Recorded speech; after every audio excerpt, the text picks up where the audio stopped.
Sebuah kisah mahakarya terbaik dari S.H. Mintarja yang sangat populer di masanya berlatar belakang kerajaan Singasari.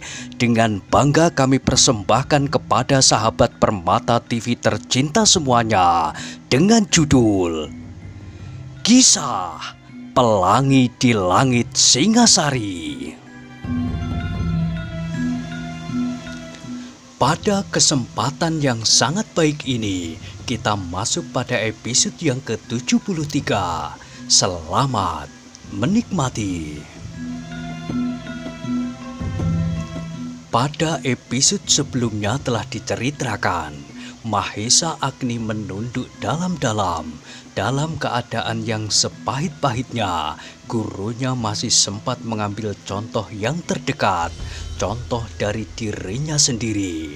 Namun apa yang dikatakannya itu langsung menghunjam ke dalam hatinya. Tetapi Mahesa Agni itu kemudian terkejut ketika gurunya berkata, "Agni, meskipun orang-orang Panawijen akan memaafkan kesalahanku, tetapi aku tidak akan dapat hidup lagi di padepokanku itu. Padepokan itu akan selalu mengingatkan aku kepada anakku yang tunggal itu. Karena itu Agni, aku akan pergi. Aku akan menghabiskan sisa umurku ini untuk melakukan pendekatan diri. Pendekatan diri untuk menghadap Yang Maha Agung, supaya aku dibebaskan dari kemungkinan mengalami sengsara pada masa yang langgeng." Mahesa Agni mengangkat wajahnya. Dari sela-sela bibirnya terdengar ia berdesah, "Guru, apakah guru akan meninggalkan Panawijen?" "Ya, kemana?" "Aku tidak tahu, Agni. Aku akan pergi menurut langkah kakiku. Tetapi hatiku akan menuntunku untuk mendekatkan diri pada sumber hidupku." "Jangan, Guru." Mahesa Agni mencoba mencegahnya. "Biarlah Guru tetap di Panawijen. Aku akan berbuat untuk kepentingan Guru. Akulah yang akan mempertanggungjawabkan apabila orang-orang Panawijen menjadi marah karena bendungan pecah. Bukankah aku akan dapat juga mencoba memperbaikinya?" "Apa yang akan kau lakukan terhadap orang-orang Panawijen?" "Aku akan memintakan maaf kepada mereka. Kalau mereka tidak memaafkan, mustahil." "Bukan mustahil, Agni. Mereka pun sedang diamuk oleh gelora perasaannya seperti aku." Mahesa Agni itu diam sejenak. Tiba-tiba ia berkata lantang, "Guru, aku adalah seseorang yang pernah mendapatkan limpahan kemurahan empu. Apakah aku tidak dapat berbuat sesuatu untuk empu di sini? Seandainya orang-orang Panawijen itu marah dan tidak mendengarkan permintaanku, baiklah, apakah yang akan mereka kehendaki? Kasar, halus, aku tidak akan gentar." Wajah Empu Purwa itu pun menjadi semakin muram. Ditepuknya punggung Mahesa Agni sambil berkata, "Terima kasih, Agni. Aku mengucapkan terima kasih akan kesetiaanmu itu. Tetapi apakah kau sudah berbuat dengan tepat? Apabila benar-benar terjadi demikian, mungkin aku dapat juga berbuat seperti apa yang akan kau lakukan itu, Agni. Namun akibatnya adalah benturan-benturan perasaan yang meluap-luap tanpa terkendali. Korban akan berjatuhan, dan akan terkutuk pulalah namaku dan namamu di hadapan orang-orang Panawijen. Bukan sekedar di hadapan orang-orang Panawijen, Agni, namun akan terkutuklah namaku dan namamu di hadapan Yang Maha Agung. Karena aku dan kau telah memperlihatkan kemenangan-kemenangan jasmaniah untuk melindungi kesalahan yang telah aku lakukan." Dada Mahesa Agni berdesir mendengar jawaban gurunya itu.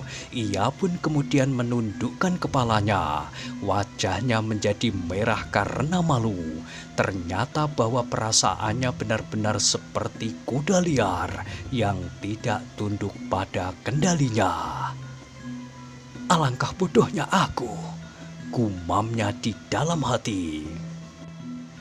Seandainya demikian, apakah aku lebih sakti daripada guruku ini?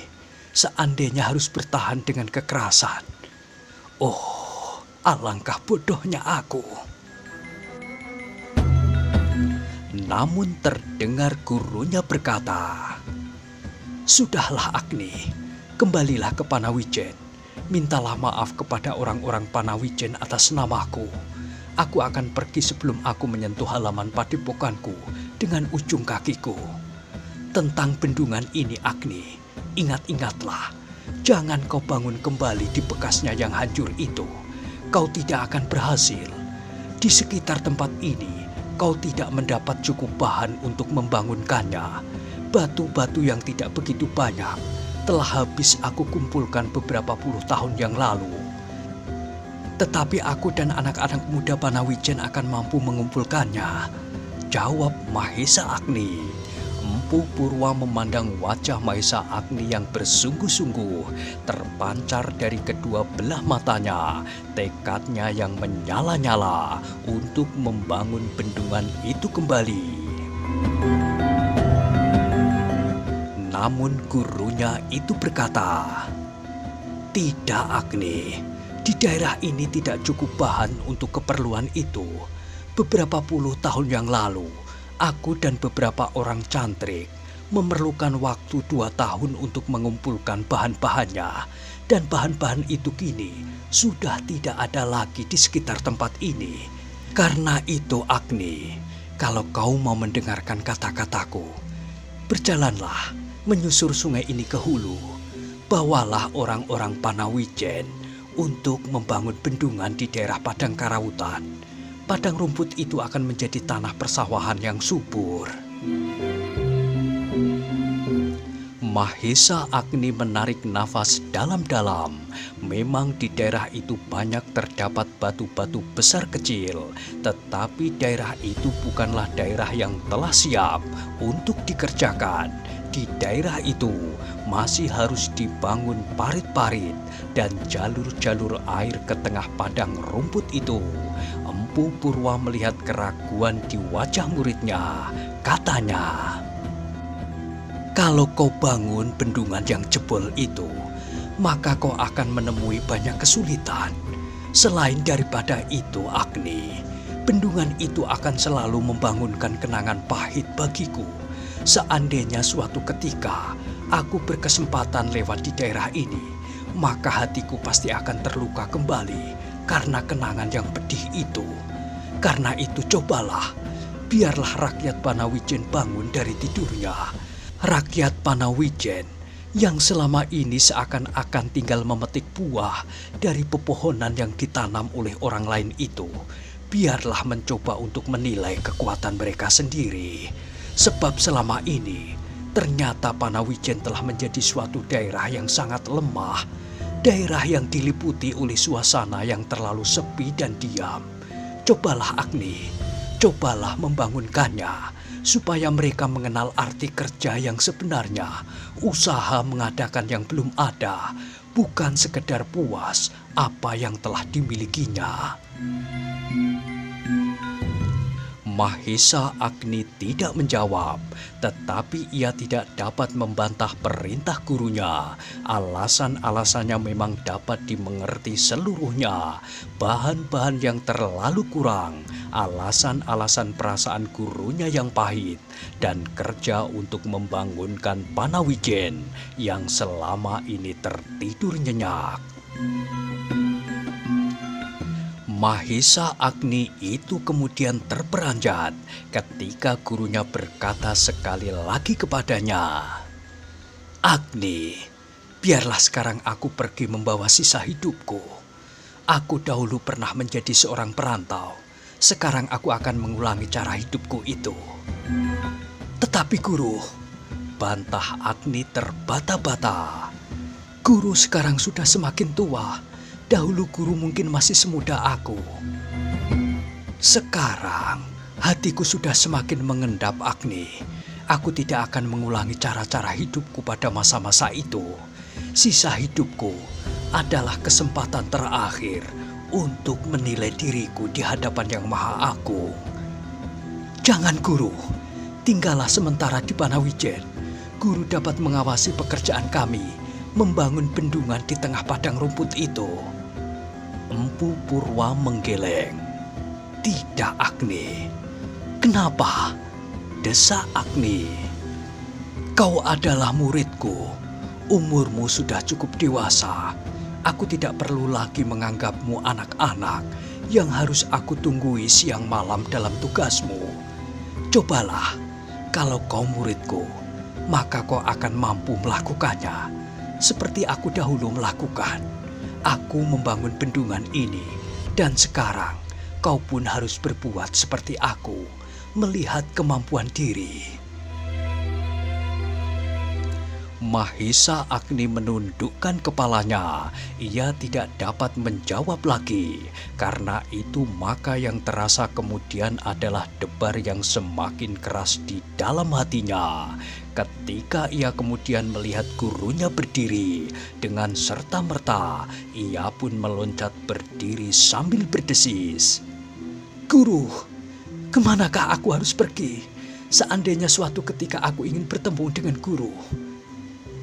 Bukan kau yang akan mencari aku, Agni, tetapi akulah yang akan datang kepadamu apabila aku masih mendapat kesempatan. Mungkin suatu ketika aku harus menghadap guru apabila aku melihat perkembangan yang terjadi atas Ken Dedes di Tumapel. Tiba-tiba Empu Purwa itu mengerutkan keningnya. Terasa bahwa sesuatu bergetar di dalam hatinya. Guru, berkata Agni kemudian, aku minta izin guru untuk suatu ketika mengambil Ken Dedes dari kuda sempana. Empu Purwa menggeleng. Agni, apabila kuda sempana sudah mendapat perlindungan Aku Tunggul Ametung, maka persoalannya sudah menjadi semakin sulit. Kalau kau tentang perbuatan itu dengan kekerasan, maka apakah kau dan bahkan mungkin aku akan dapat melawan seluruh Tumapel? Agni, jangan melawan Aku Tunggul Ametung dalam kedudukannya. Dengan demikian, berarti kau melawan kekuasaannya. Karena itu, Agni, aku menyesal bahwa aku telah menghancurkan bendungan itu, mengurungkan sumber air bagi Panawijen.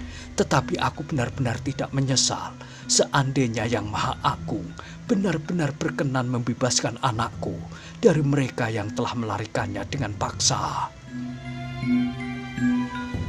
Sekali lagi Mahisa Agni tertunduk. Dipandanginya pasir yang memutih di bawah kakinya, dan kembali ia mendengar gurunya berkata, Agni, aku akan pergi. Aku akan berdoa. Semoga Yang Maha Agung mendengarkan aku pula kali ini.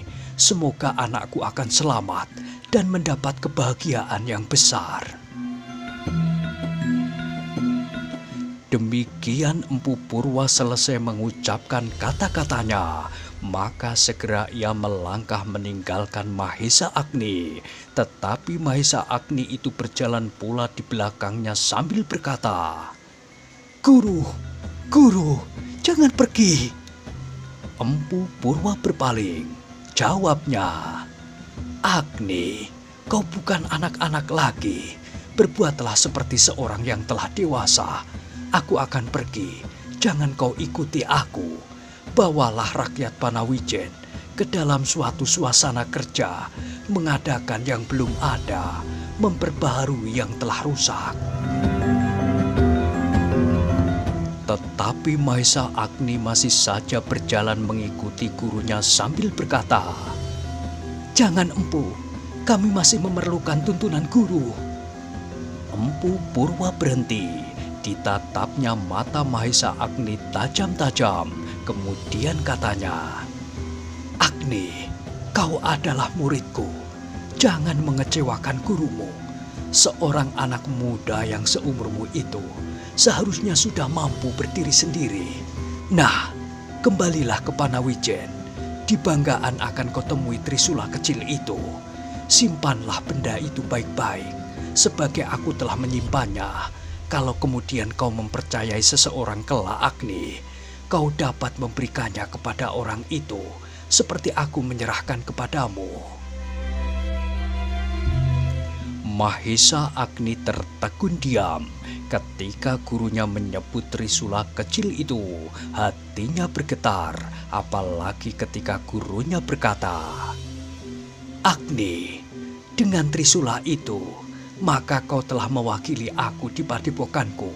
Kalau kau kelak bertekun diri, maka ilmumu yang telah lengkap itu akan menjadi semakin masak. Tanpa aku, kau akan dapat menjadi seorang yang kuat. Namun ingat Agni, ingat bahwa tak ada kekuatan, kecakapan dan kemampuan yang sempurna. Yang satu akan mengalahkan yang lain, dan yang lain lagi akan mengatasinya. Karena itu, jangan bersombong dengan ilmu dan pusaka yang telah kau miliki. Perlahan-lahan sekali terdengar Mahesa Agni bergumam, Ya guru. Nah, baiklah, aku akan berjalan terus. Sekali-sekali aku akan mengunjungimu. Mahesa Agni masih berdiri mematung. Ketika dilihatnya gurunya melangkah kembali, maka dari mulutnya meluncur kata-katanya, Selamat jalan guru. Terima kasih Agni, sahut gurunya. Mahesa Agni kemudian hanya dapat melihat gurunya berjalan. Langkahnya adalah langkah seorang tua yang kelelahan, perlahan-lahan, dan bahkan tampak betapa sukar ia mengayunkan kakinya. Sebuah tongkat tergenggam di tangannya. Mahesa Agni berdesah. Alangkah jauh bedanya dengan Empu Purwa ketika meloncat dan memecahkan bendungan itu. Alangkah jauh bedanya dengan orang yang pernah ditemuinya di kaki Gunung Semeru dan menamakan dirinya Empu Pedek. Meskipun orang itu berbuat seolah-olah timpang, namun geraknya tangkas dan lincah. Sekarang dilihatnya Empu Purwa itu berjalan tertatih-tatih. Mahesa Agni menarik nafas dalam-dalam. Dipandanginya langkah gurunya sampai jauh menyusur pinggir sungai. Tiba-tiba di kejauhan Mahesa Agni melihat gurunya itu menuruni tebing dan dengan hati-hati berjalan menyeberangi sungai. Sungai di atas bendungan itu ternyata telah menjadi semakin dangkal. Anak muda itu diam mematung sampai Empu Purwa hilang di balik tanggul di seberang sungai. Lamat-lamat ia melihat orang tua itu seperti hilang di telan bumi. Tetapi alangkah terkejut Mahesa Agni kemudian ketika ia mendengar suara hiruk pikuk.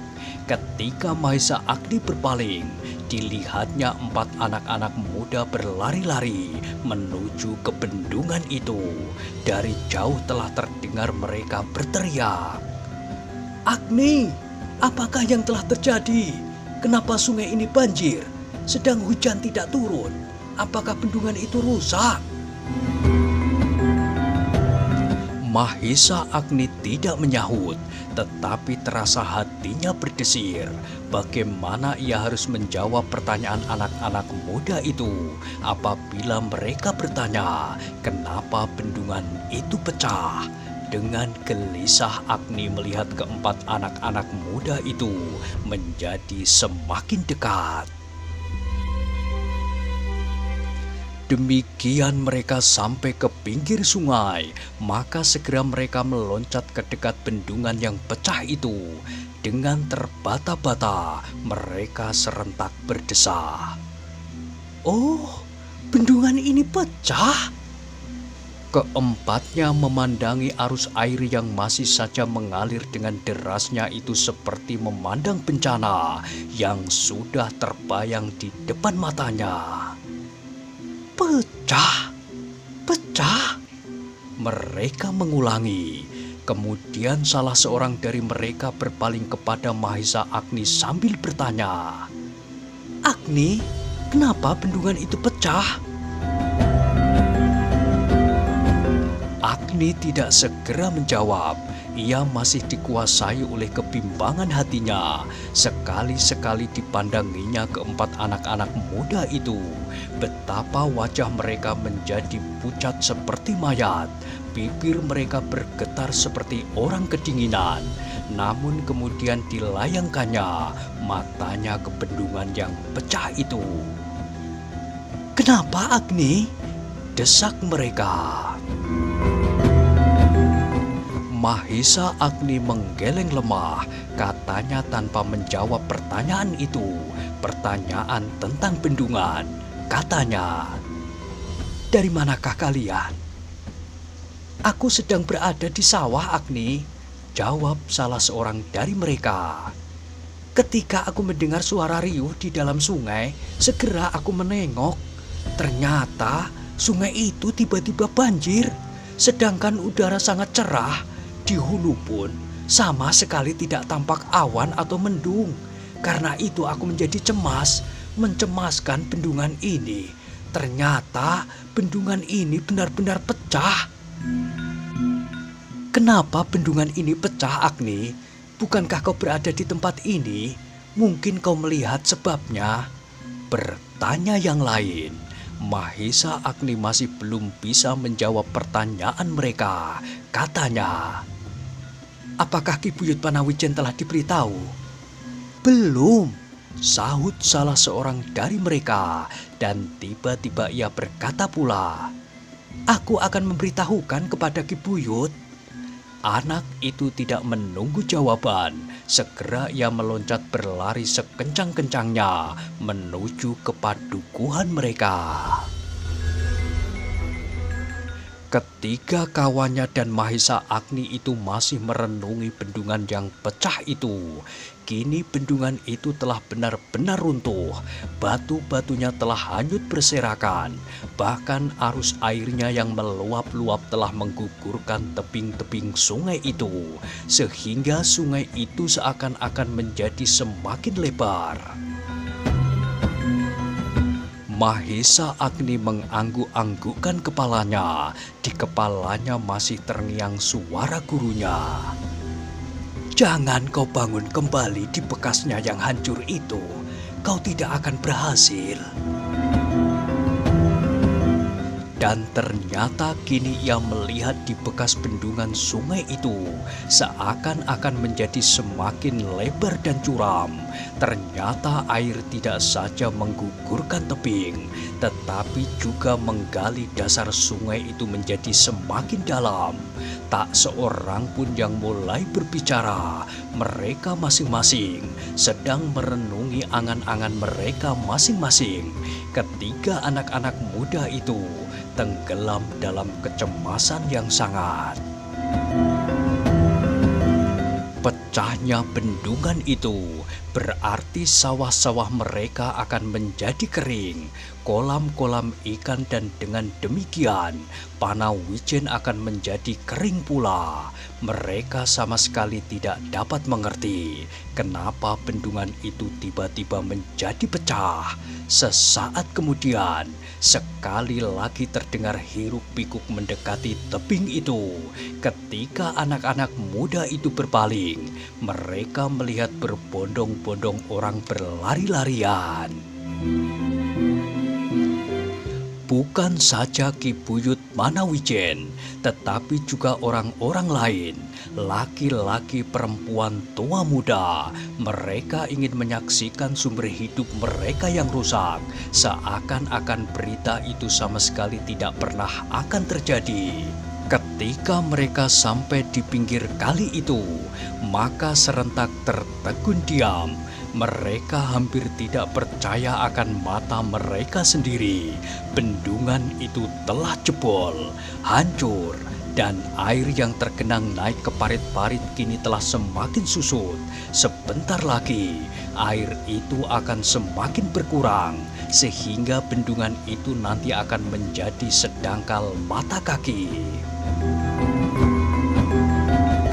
Ki Buyut Panawijen berdiri dengan wajah yang pucat. Sekali ia memandang rakyatnya yang tidak kalah cemasnya dari dirinya sendiri. Kemudian kepada anak muda yang memberitahukannya kepadanya, Ki Buyut bertanya, "Bagaimana mungkin bendungan ini pecah?" Anak muda itu menggeleng. "Aku tidak tahu, Ki Buyut. Tidak adakah yang melihat sebab dari pecahnya bendungan ini?" Kembali terdengar suara Ki Buyut Parau. Anak muda itu menggeleng. Namun tiba-tiba salah seorang dari ketiga anak muda yang ditinggal di tepi sungai itu berkata, "Ketika kami sampai di bendungan ini, Agni telah berdiri di sini." Ki Buyut Panawijen itu mengangguk-anggukkan kepalanya. Kemudian ia berpaling ke arah Mahesa Agni. Katanya, "Agni, apakah kau melihat sebab dari pecahnya bendungan ini?" Semua orang kini berdiam diri. Mereka menunggu jawaban Mahesa Agni. Karena itu maka tepi sungai itu pun kemudian menjadi sunyi. Yang terdengar hanya gemuruh arus air yang meluap lewat pecahan bendungan yang sudah semakin menganga lebar, bahkan hampir musnah sama sekali. Mahesa Agni berdiri dengan tegangnya. Ia menjadi bingung bagaimana ia harus menjawab pertanyaan Ki Buyut Panawijen itu. Ketika Mahesa Agni tidak segera menjawab, maka kembali terdengar Ki Buyut bertanya, "Bagaimana Agni?" Kembali suasana menjadi hening dan kembali yang terdengar adalah gemuruh air. Ketika Mahesa Agni memandang berkeliling, maka dilihatnya semua mata tertuju kepadanya, seakan-akan mereka sudah tahu apa yang terjadi, dan seakan-akan mereka telah menyalahkannya. Karena itu maka dada Mahesa Agni menjadi semakin berdebar-debar. Ketika kemudian matanya tertumbuk pada sorot mata Ki Buyut Panawijen, maka dadanya terasa berdesir dan tanpa sesadarnya Mahesa Agni mengangguk. "Oh," desah Ki Buyut Panawijen, dan hampir setiap orang yang melihat Mahesa Agni itu mengangguk, berdesis pula. Debar di dada mereka menjadi semakin cepat, seakan-akan mereka tidak sabar lagi menunggu apakah sebabnya maka bendungan itu pecah. "Kenapa, Ngger?" bertanya Ki Buyut. "Kenapa?" Kembali Mahesa Agni diamuk oleh kebingungan di hatinya. Apakah ia harus berkata berterus terang? Sekali lagi orang-orang yang berdiri di sekitarnya berdesis. Mereka segera ingin tahu kenapa bendungannya itu pecah. Dan sekali lagi Ki Buyut Panawijen mendesak, "Kenapa, Ngger?" Mahesa Agni tidak mempunyai cara lagi untuk mengelakkan diri dari pertanyaan itu.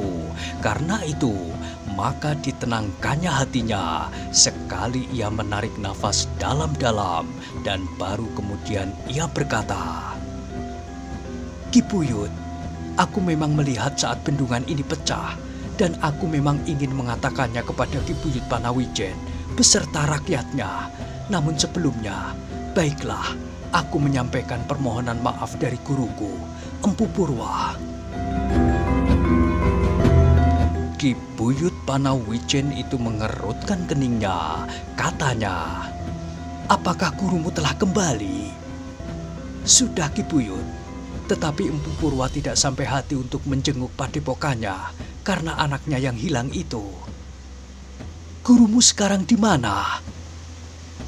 "Empu Purwa itu kemudian pergi meninggalkan padepokannya untuk waktu yang tidak terbatas. Ia mencoba menghindarkan diri dari kepahitan hidupnya, meskipun ia tahu bahwa kepentingan hatinya itu akan sulit ikut kemana ia pergi. Namun dengan kepergiannya kali ini, ia mengharap bahwa dengan mendekatkan diri kepada Yang Maha Agung, maka Empu Purwa akan mendapat damai di hatinya. Kasihan orang tua itu, gumam Ki Buyut Panawijen, tetapi kemudian ia bertanya, "Tetapi bagaimana dengan bendungan ini? Aku juga sedang mencoba mengatakan, kenapa bendungan ini pecah?" Sahut Agni.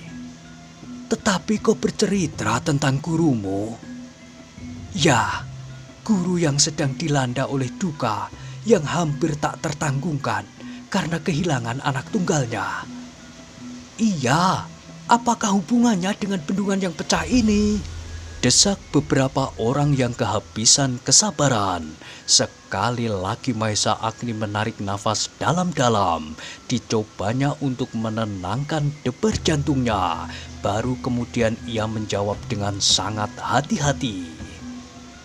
"Ki Buyut, pagi tadi aku tertidur di tepi bendungan itu. Aku terbangun karena tiba-tiba terasa seseorang menyentuh tubuhku. Ternyata orang itu adalah guruku yang telah agak lama meninggalkan padepokan ini. Pada saat itu, ternyata aku tidak dapat menghindarkan diri untuk mengatakan apa yang telah terjadi di Panawijen. Demikian berat pukulan yang menimpa perasaan Empu Purwa atas hilangnya anak satu-satunya itu. Maka tiba-tiba Empu Purwa itu kehilangan kesabarannya." Mahesa Agni berhenti sejenak. Ia mencoba melihat perasaan apakah yang bergolak di setiap dada orang yang mendengarnya. Orang-orang Panawijen itu mendengarkan kata-kata Mahesa Agni dengan sepenuh perhatian. Namun sampai sedemikian jauh, mereka masih belum tahu kemana arah cerita Mahesa Agni itu. Sehingga dengan demikian, mereka masih saja berdiri mematung dengan tegangnya, menunggu Mahesa Agni meneruskan ceritanya itu. Nah, bagaimanakah kisah selanjutnya? Silahkan ikuti terus Kisah Pelangi di Langit Singasari pada episode berikutnya. Sampai jumpa.